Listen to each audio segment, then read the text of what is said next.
Welcome to the Classic Audiobooks. Today, one of the most famous poems in American literature, The Raven by Edgar Allan Poe. Written in 1845, this haunting narrative poem tells the story of a grieving man visited by a mysterious raven on a dark December night. With its hypnotic rhythm and unforgettable refrain, Nevermore, this masterpiece of Gothic literature has captivated readers for generations. Enjoy!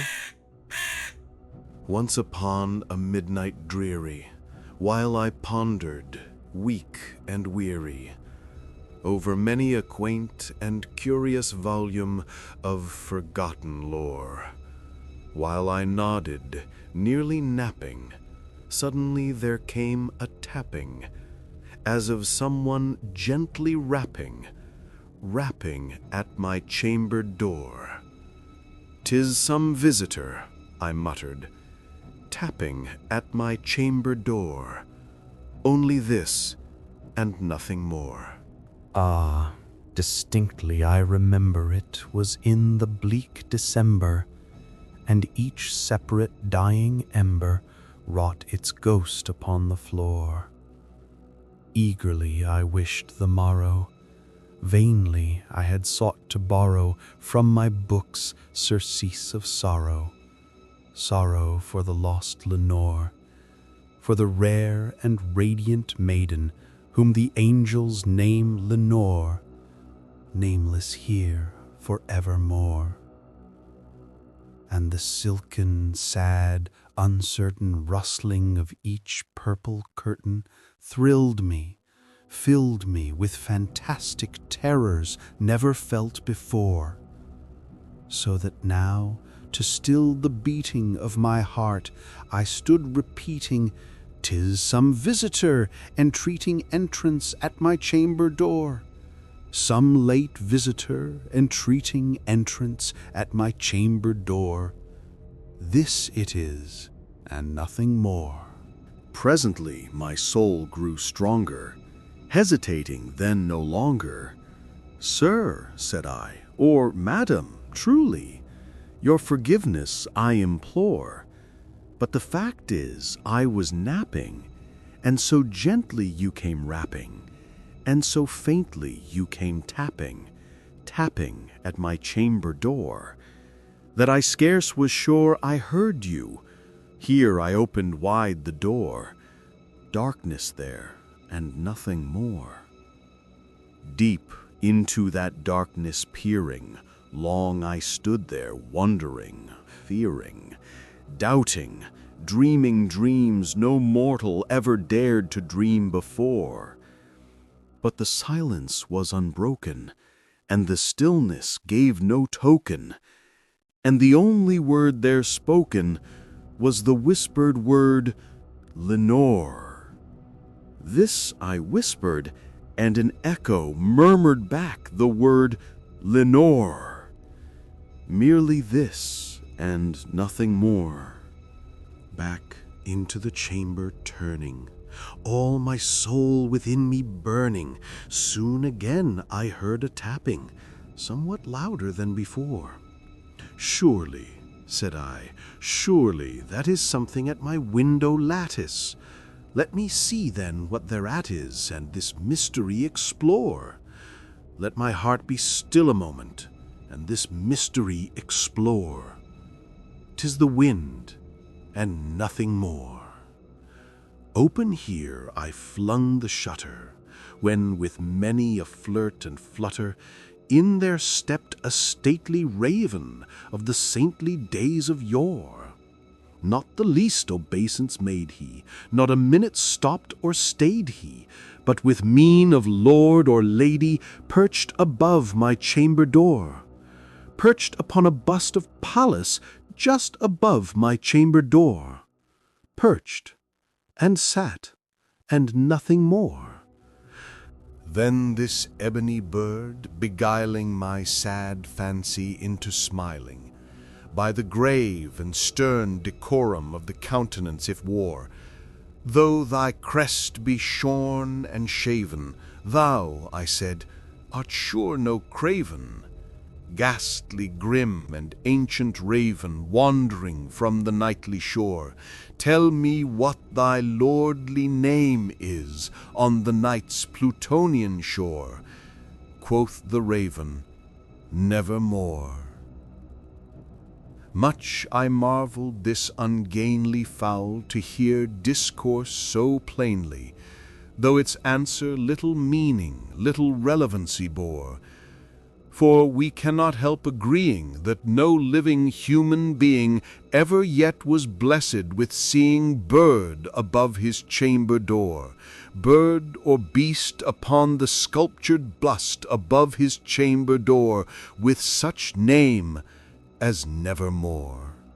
But the raven, sitting lonely on the placid bust, spoke only that one word, as if his soul in that one word he did outpour. Nothing farther than he uttered, not a feather than he fluttered, till I scarcely more than muttered, other friends have flown before. On the morrow he will leave me, as my hopes have flown before. Then the bird said, Nevermore. Startled at the stillness broken by reply so aptly spoken, doubtless, said I, what it utters is its only stock and store, caught from some unhappy master, whom unmerciful disaster followed fast and followed faster, till his songs one burden bore, till the dirges of his hope that melancholy burden bore, of nevermore. But the raven still beguiling all my fancy into smiling, straight I wheeled a cushioned seat in front of bird and bust and door. Then, upon the velvet sinking, I betook myself to linking fancy unto fancy, thinking what this ominous bird of yore, what this grim, ungainly, ghastly, gaunt, and ominous bird of yore meant in croaking Nevermore.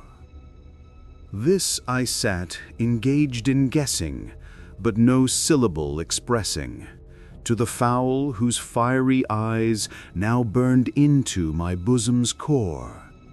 This and more I sat divining, with my head at ease reclining on the cushion's velvet lining that the lamplight gloated o'er, but whose velvet violet lining with the lamplight gloating o'er she shall press, nevermore.